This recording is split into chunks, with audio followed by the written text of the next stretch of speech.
Ley de Transparencia Social. Un gusto saludarle desde la ciudad de Manta. Quien le habla, Tangi Zambrano, bienvenido. Muy buenos días, el gusto es mío estar con ustedes esta mañana para conversar de este tema tan interesante. Importante iniciar este espacio de diálogo entendiendo sobre las implicaciones que tiene esta situación en la que el debate jurídico nuevamente vuelve a encender el país. La CONAIE y 13 organizaciones sociales están demandando de manera inconstitucional la ley de transparencia social. Ellos alegan la vulneración de derechos, excesos en las facultades de la UAFE, fallas en el proceso legislativo. La Corte Constitucional ya tiene sobre la mesa 3 demandas contra esta norma. Entonces, doctor, ¿qué sustento o tienen ellos el sustento jurídico, las demandas que ellos han presentado contra la ley de transparencia? ¿La Corte Constitucional podría suspender provisionalmente esta norma? Bueno, ya vemos que la Corte Constitucional se ha embarcado en una dinámica negativa con relación a a los intereses del país. Hace poco nomás declaró la inconstitucionalidad de varias normas que constituían un paquete de reformas que el gobierno nacional creativamente y con mayoría en la Asamblea logró aprobar. Suspendió durante un tiempo extendido algunas de las normas que integraban esta normativa y tras una larga espera, sin compadecerse de la urgencia, las declaró inconstitucionales. Entonces, no me sorprendería que la Corte vuelva a transitar el camino de la inobservancia del principio de la unidad de materia. Habrá que ver si esta norma específicamente incumple este principio o según la Corte lo hace. Así ha sido el camino fácil que ha tomado la Corte Constitucional para negarle al país normas que requiere, normas que han sido aprobadas por la Asamblea Nacional, normas que han sido propuestas por la función ejecutiva. Es decir, un gobierno que está siendo regido por la voluntad de 6 personas encerradas en una oficina que parece que no ven y no perciben las graves necesidades que tiene este país. Y ahí Yo, viene, yo quiero, yo quiero recordar qué es la ley de transparencia social, para que la por ciudadanía supuesto. lo tenga claro. El gobierno ha ido identificando cuáles son los puntales negativos de la dinámica social. Así, por ejemplo, con la decisión que tomó respecto del diésel, que es una decisión polémica, difícil y valiente, que está defendiendo eh, con capacidad el gobierno nacional. La ley de transparencia social se refiere o es una norma que ha sido aprobada por la Asamblea Nacional, que fue enviada por el Ejecutivo y que fue publicada el 28 de agosto del 2025. Y tiene por objeto regular a las organizaciones sociales sin fines de lucro, incluyendo fundaciones, corporaciones, organizaciones no gubernamentales y organizaciones comunitarias. ¿Cuál es el fin de esto? ¿No? Establecer, entre otras cosas, la creación de un sistema único o unificado de información que crea estándares de transparencia financiera. A eso le huyen. A eso le huyen las organizaciones sociales. La transparencia financiera, la transparencia operativa,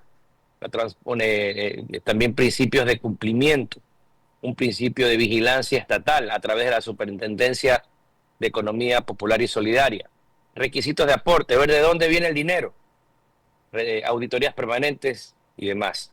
Es decir, estas organizaciones le huyen al control en un país en el que la falta de control es el caldo de cultivo para tanta delincuencia organizada. Y usted menciona algo importante, por ejemplo, sobre el rol de la Corte Constitucional, que otra vez se convierte en un árbitro en plena crisis social. Entonces, esto genera cuestionamientos sobre la integridad o las acciones que está realizando la Corte Constitucional, el rol de la Corte Constitucional.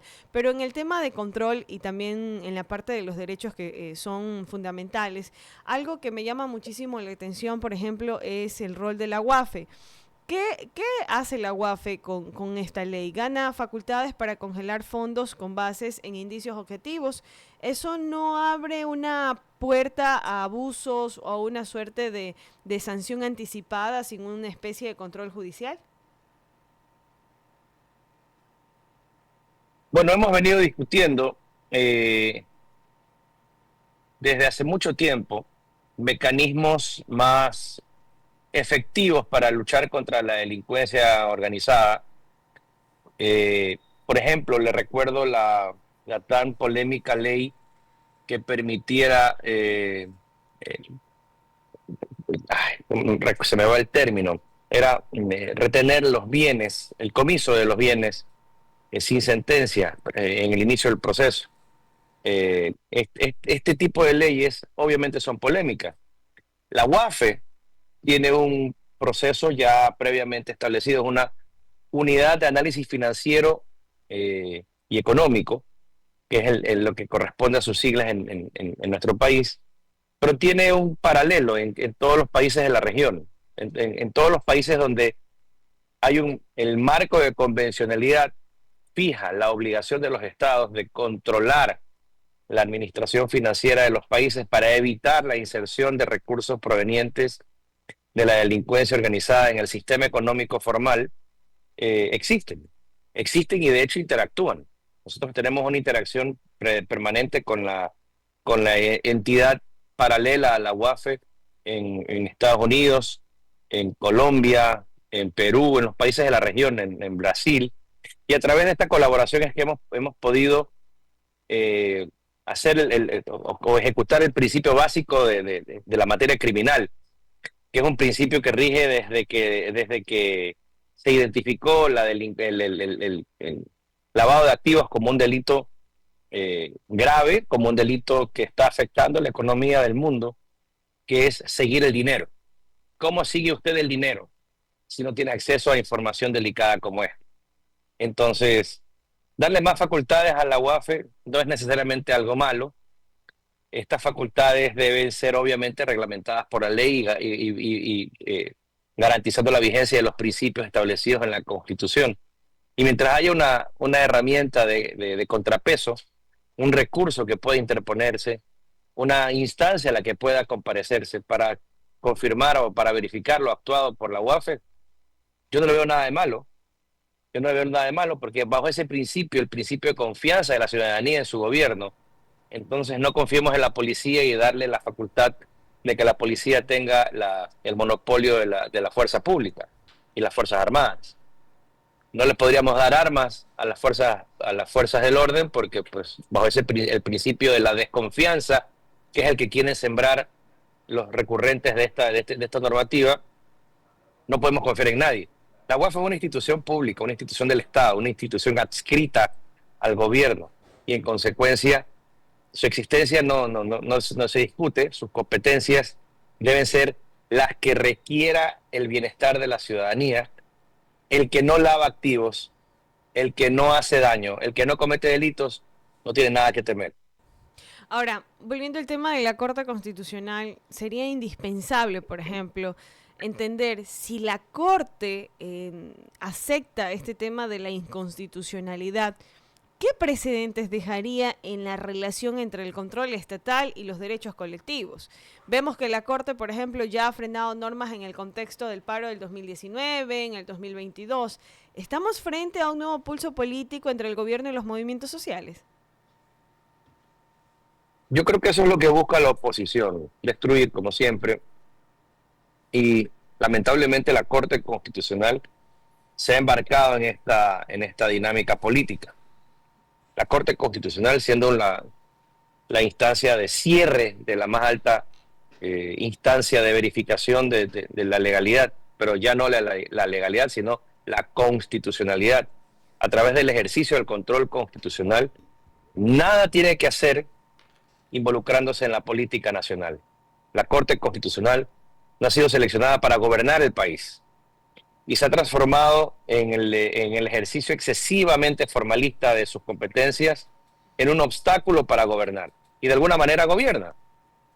Es la Corte Constitucional, por ejemplo, la que en un análisis de primer mundo ha resuelto en su momento cuestiones que son de primer mundo, como el aborto no punible, como la eutanasia, como el matrimonio igualitario y otros temas de primer mundo, discusiones que están teniéndose en el primer mundo. Pero cuando a la Corte le corresponde involucrarse en el análisis de la solución de los problemas del tercer mundo, porque Ecuador lamentablemente es un país del tercer mundo, no del primer mundo, La Corte se toma el tiempo que le da la gana, la Corte resuelve eh, tajantemente con fundamento en cuestiones de forma y se olvida del fondo. Entonces, cuando quiere puede lo que más les parece importante, que son siempre aparentemente, o mejor dicho, evidentemente, proyectos del progresismo, pero cuando se trata de defender la seguridad interna, de darle herramientas a un Estado para que, mejores herramientas a un Estado para que tenga algo distinto que hacer y como consecuencia de aquello tener resultados distintos, no tener las mismas herramientas para tener los mismos resultados de siempre. Y ese es el problema de este gobierno. Ecuador es un país ingobernable. Lo vivió Guillermo Lasso, lo vivió Lenín Moreno, ahora lo está viviendo Daniel Noboa, que es un presidente joven, impetuoso, más activo y que ha buscado alternativas y que no va y que ha dicho que no se va a detener. Y así que yo creo que la Corte tiene sus días contados. ¿En qué sentido? En el sentido de que la Corte, en el cambio constitucional, en la Asamblea Constituyente, que está a todas luces por producirse y en vista de que pues la ciudadanía votó masivamente por la opción de ADN del gobierno de Daniel Noboa, por eso él es presidente, por eso él tiene mayoría en la Asamblea Nacional. Daniel Noboa propuso en campaña una Asamblea Constituyente. Así que esta pregunta que no le ha gustado mucho a la Corte, que trató de alguna manera de evitarla y la ha puesto condiciones que eran, en mi opinión, innecesarias, porque esas condiciones están ya prevenidas por la Constitución y la ley, va porque va. La Asamblea Constituyente, pienso yo que va porque va, y en esa Asamblea Constituyente, para mí, se le acaba la fiesta a la Corte Constitucional. En el caso del impacto en la sociedad civil, que también es indispensable abordar, doctor, organizaciones como Fundamedios, CEPAN, alegan que la ley también abre puertas al control excesivo en el caso de las organizaciones sociales, en el caso de las fundaciones. ¿Podría esto generar alguna especie de vulnerabilidad en la libertad de asociación y poner en riesgo la independencia de la sociedad civil? Mire, un estado de excepcionalidad, y por eso se llama estado de excepción, y las reformas que al respecto tenga bien hacer la ley, provienen de la necesidad de privilegiar, de ponderar derechos. Evidentemente, siempre que existe un régimen de excepción, se van a vulnerar derechos. Por eso es la excepción. La excepción es que clásicamente se habla de la imposibilidad de vulnerar el derecho a la libertad de tránsito, libertad de reunión, a la inviolabilidad de la correspondencia, a la inviolabilidad del domicilio.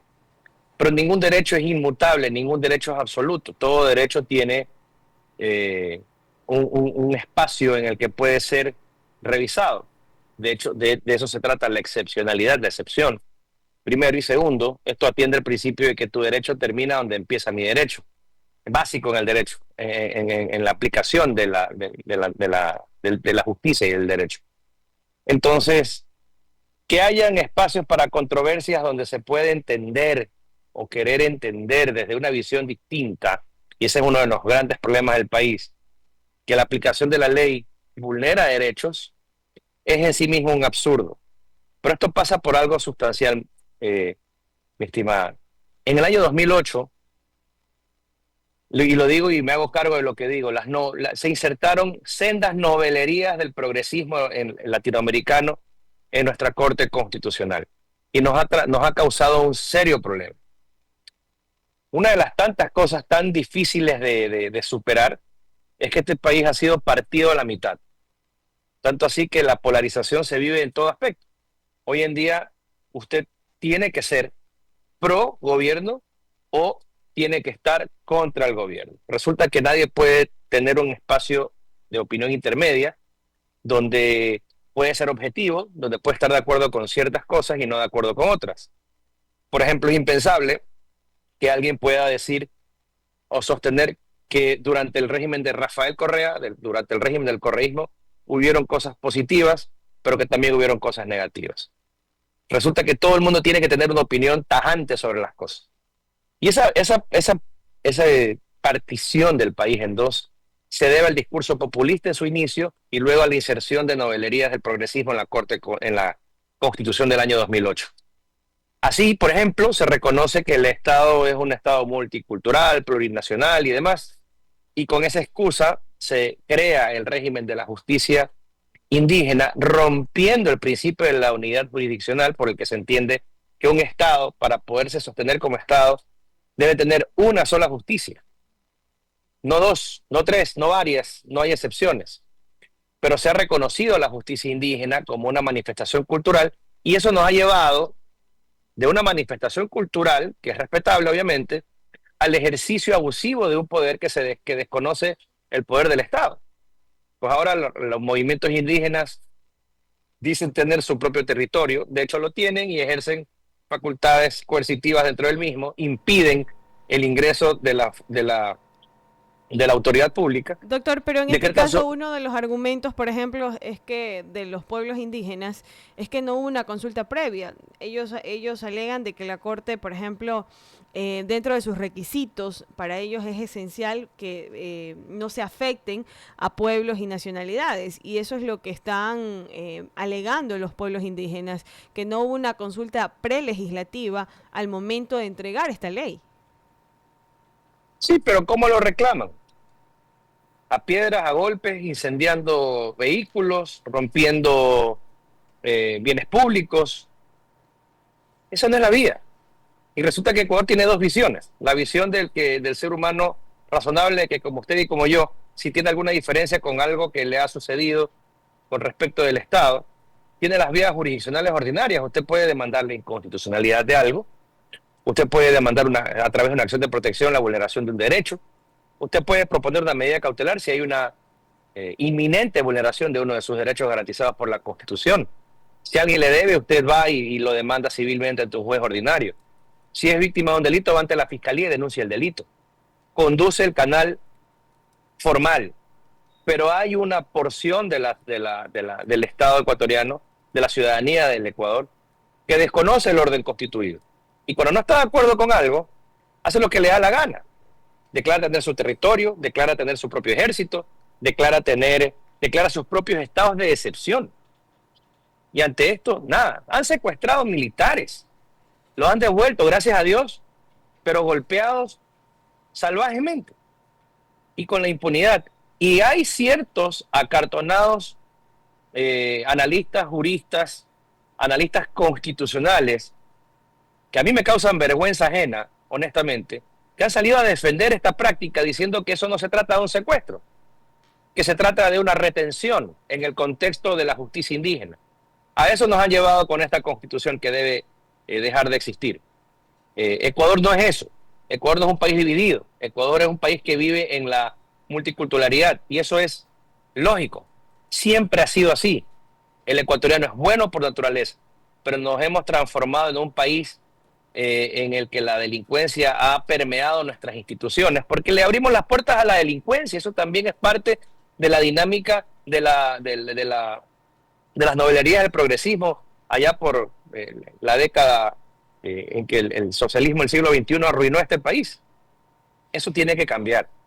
Doctor, si no nos damos cuenta, no vamos a llegar a ningún lado. Doctor, entonces, ¿qué tan sólido es el argumento que tiene la CONAIE al presentar este tipo de demandas a la Corte Constitucional? ¿Cuáles serían entonces sus argumentos jurídicos para que puedan llegar a esas instancias? Bueno, las organizaciones sociales que han demandado la inconstitucionalidad, no sé si precisamente la CONAIE, pero son 13 organizaciones sociales que han demandado la inconstitucionalidad de esta ley, han argumentado que la ley no observa el principio de unidad de materia, nuevamente. Es decir, que incorpora temas que no son afines al eje principal de la regulación de organizaciones sin fines de lucro. Por ejemplo, que contiene disposiciones tributarias, disposiciones mineras y ese tipo de cosas. Alegan también la falta de consulta prelegislativa, que es lo que usted me decía, que especialmente con los pueblos y nacionalidades indígenas, vulnerando los derechos constitucionales de esos grupos, el derecho a ser escuchado. Alegan también el carácter de urgencia en materia económica, que no existe el carácter de urgencia en materia económica, que por no haber cumplido los requisitos para ser tramitado bajo esa figura. De nuevo, cuestiones de forma. Alegan afectaciones a la libertad de asociación, Obviamente ese concepto es el concepto profundo de la acusación de inconstitucionalidad, y obviamente pues se van por la línea de la seguridad jurídica y por la línea de la supremacía constitucional. Entonces argumentos existen, y argumentos siempre van a existir. La ley obviamente si es una creación humana imperfecta, perfectible todo el tiempo, tiene un objetivo que es proteger a la sociedad, ser una herramienta dinámica que tiene que transformarse con las transformaciones sociales. Pues evidentemente esta norma trae cosas nuevas que a los mismos de siempre no les conviene ni les gusta. Usted mencionaba algo y sentía vergüenza por comentarios de otros colegas, pero en el tema de esta, por ejemplo, de la falta de la consulta prelegislativa, esto no convierte automáticamente a la ley como una ley inconstitucional. Y algo que también sería importante mencionar es que, por ejemplo, Marlon Vargas, quien es el líder de la CONAIE, es la CONAIE y 13 organizaciones sociales que están demandando, ellos denuncian que aparte de que les congelaron las cuentas en plena protestas, también este tipo de ley lamentablemente generaría o criminaliza la protesta social. ¿Y cómo podemos esto en temas legales asimilarlos? ¿Como un castigo político encubierto? Yo no lo veo así. Usted me pregunta y parte de una premisa. La premisa es lo que dice la CONAIE. Yo no le creo a la CONAIE. Habrá que ver si no existió esta consulta prelegislativa. Muchas veces son invitados a dialogar, pero quieren dialogar como les da la gana, donde les da la gana, de nuevo, y respetando el principio del ejercicio del poder, que es el monopolio que se guarda para sí mismo el Estado ecuatoriano, y eso es lógico. Entonces, habrá que ver ese nivel de detalle. Yo conozco los argumentos, porque han trascendido a la opinión pública, pero no conozco si estos argumentos tienen fundamento en la realidad. Han argumentado la falta de consulta prelegislativa. Yo dudo que sea cierto. Yo espero que la función ejecutiva, el gobierno nacional, tenga la inteligencia suficiente para aprender de sus errores. Y con esto me refiero a que la defensa de las leyes de los cuerpos legislativos que antes fueron declarados inconstitucionales quizás no fue la más ajustada.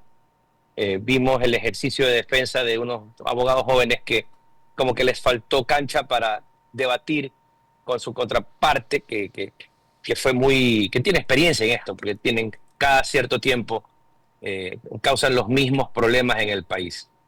Criminalizar la protesta social es algo que vengo escuchando desde que tengo uso de razón. Tengo 45 años, tengo toda mi vida escuchando sobre la criminalización de la protesta, pero nadie se alarma cuando dentro de estas protestas o llamadas protestas sociales existen tipos disfrazados, encapuchados, disparando armas de fuego en contra de la autoridad pública. Eso no causa alarma, no entiendo por qué. El secuestro de militares no es poca cosa, no es poca cosa, y lo llaman y lo disfrazan retención. Entonces nos estamos transformando psicológicamente como una sociedad que justifica la violencia en ciertos casos, pero de la boca para afuera la condena en otros casos. Y eso no va a funcionar, no va a funcionar. A la violencia se la combate con violencia legitimada desde el poder, con una violencia ejecutada con parámetros, como es la fuerza que utiliza la policía y los militares, con errores que pueden ser cometidos y con las sanciones a quienes lo cometan, pero de ninguna otra manera el Estado ecuatoriano puede subsistir o persistir en el tiempo si seguimos tolerando a los violentos de siempre, porque siempre hacen lo mismo. Doctor, al final del día, ¿qué es lo que está en juego en el país? Estamos llegando ya a la parte final de esta entrevista, pero me ha sido muy agradable poder conversar con usted. Y le hago esta pregunta para ir cerrando de manera general todos los cuestionamientos y preguntas que tengo pendientes, y me encantaría poder conversar a un futuro con usted para seguir abordando y profundizando este tema. Le insisto en mi pregunta, o sea, al final del día, ¿qué es lo que está en juego en el país? No solamente creo que es la vigencia de la ley, sino también el modelo del país.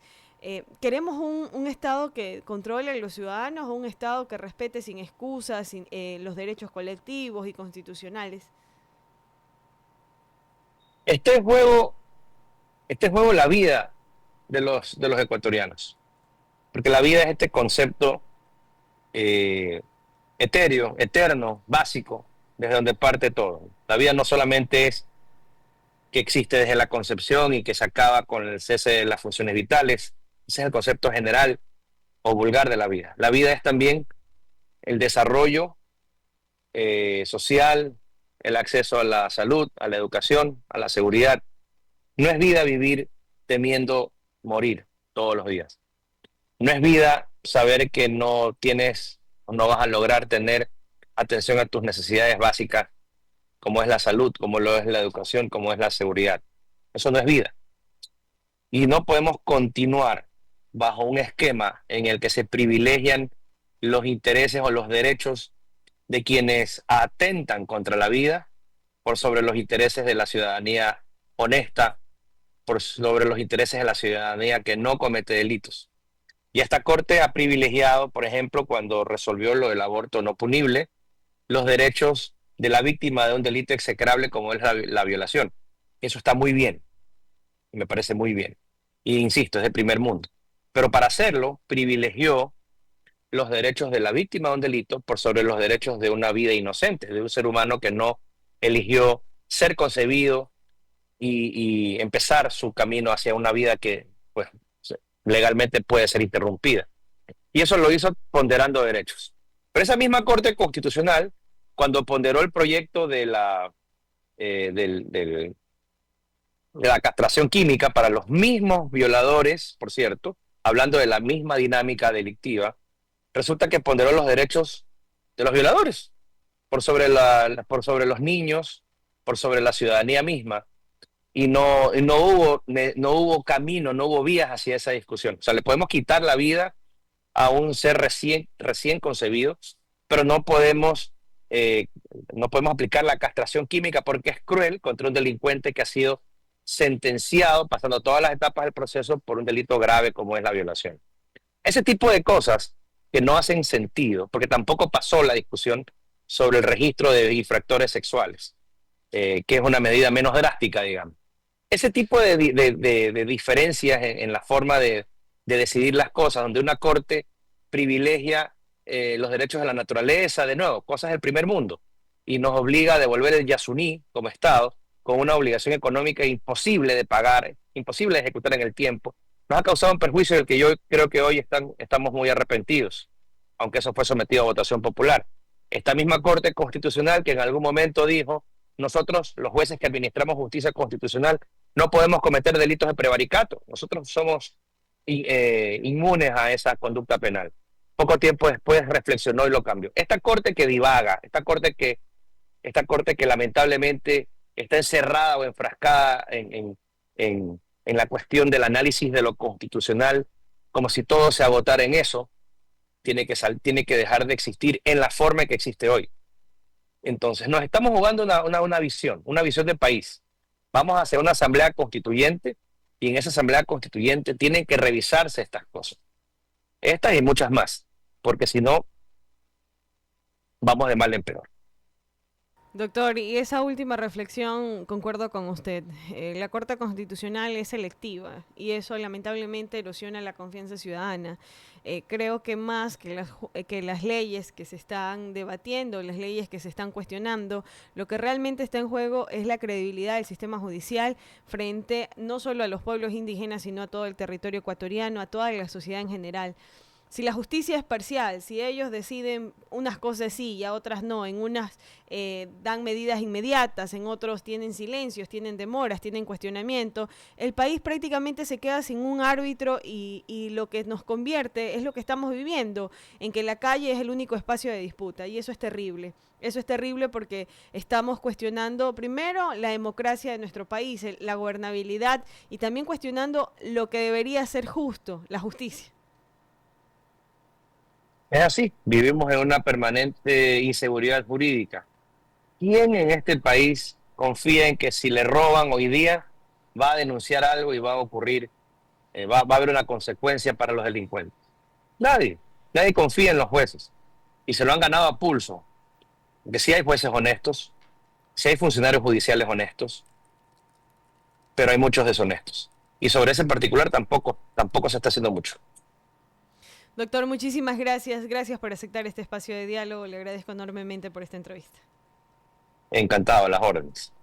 Ahí escuchábamos al abogado Carlos Luis Sánchez Gaete. Él es especialista en Derecho Constitucional y Penal, que hacía un análisis profundo sobre las acciones que está teniendo la CONAIE al llevar la ley de transparencia social a la Corte.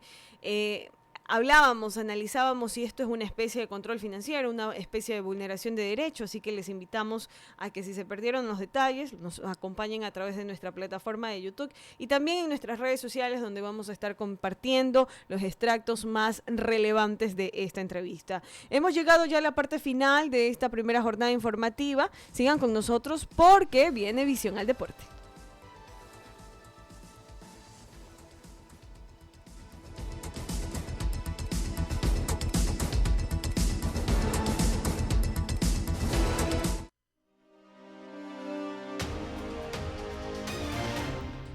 Radiovisión 650 AM presentó ¿Cómo amaneció Manabí? Noticias relevantes y confiables. Informando cada acontecimiento de Manta, la provincia, el país y el mundo. ¿Cómo amaneció Manabí? Con el mejor grupo de periodistas de la región, con voces y noticias impactantes. Todo lo que sucedió mientras usted dormía en ¿Cómo amaneció Manabí? Aquí, en la radio que se oye y se ve. Inicio de espacio publicitario. Casa Rosada, un auténtico tesoro en el corazón de Manta. Desde 1918. Una experiencia gastronómica que no podrás olvidar. 4 niveles, 4 mundos. Ven y descubre el Café Toquilla con los más ricos desayunos, postres y platos típicos con sazón criolla. Realiza tus reuniones corporativas en nuestras salas de negocios VIP de El Puerto, con servicios de primera para tus eventos. Sorpréndete en nuestro restaurante gourmet principal, La Casona, con decoración europea y los mejores platos internacionales de temporada. Sin lugar a dudas, algo muy diferente y exclusivo. Relájate en un ambiente moderno con la mejor vista a la bahía de Manta. En la terraza Rooftop, con una carta de parrilladas, mariscos y deliciosos cócteles. Visítanos en la calle 11 y avenida 1, frente al Parque de la Madre. Casa Rosada, el sabor de nuestra historia. En Cedil sabemos que la seguridad significa más que solo vigilancia. Con una combinación única de tecnología de vanguardia, ofrecemos un servicio de protección incomparable. Nuestro equipo, altamente capacitado, está comprometido con la excelencia. Nos adherimos estrictamente a las leyes y normativas internacionales, garantizando un entorno seguro. Descubre la diferencia que Cedil puede hacer en tu vida. Visítanos en el kilómetro 5,5 vía Manta Rocafuerte frente a Cementerios Parques del Recuerdo o llámanos al 099-818-6129. Tu seguridad, nuestra pasión. Fin de espacio publicitario. Radiovisión 650M. Sintoniza tu dial. En nuestra ciudad. En nuestra ciudad. Visión. Oh, oh. Visión. Sintoniza tu dial. 650M. Tu radiovisión. Sintoniza tu dial. 650M. La adrenalina del octágono. Lo va a noquear. Michael Morales golpea y golpea. Lo va a noquear y lo noqueó. Michael Morales del Ecuador para el mundo. La gloria al cruzar la meta. Elizabeth Bravo dice al cruzar la meta. La cuencana está dueña del Ironman 70.